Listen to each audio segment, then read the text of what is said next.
Unlocking the meaning of give the peace sign. Hello, everyone. Welcome back to our channel. Today, we're diving into a fascinating aspect of English expressions, specifically the phrase, give the peace sign. This gesture has a rich history and various meanings across cultures, making it a perfect topic for English language learners. By the end of this video, you'll understand not just what it means, but also how and when to use it appropriately. So, let's get started. Give the peace sign refers to a hand gesture where a person raises their hand with the palm facing outward, and the middle and index fingers open to form a V, while the other fingers are closed. This sign is universally recognized as a symbol of peace and goodwill. The origins of this gesture date back to World War II, where it was used by the Allied forces as a V for victory sign.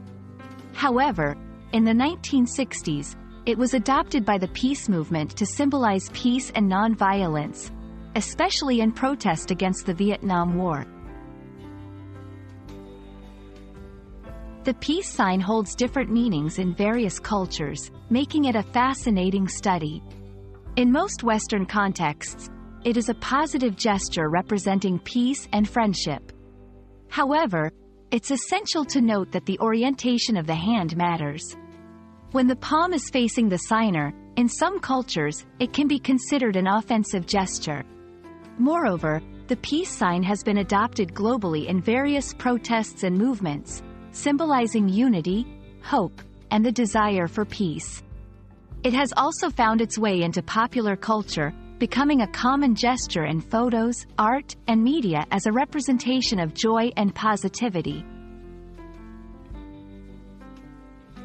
Understanding when and how to use the peace sign can enhance your non-verbal communication skills in English-speaking contexts.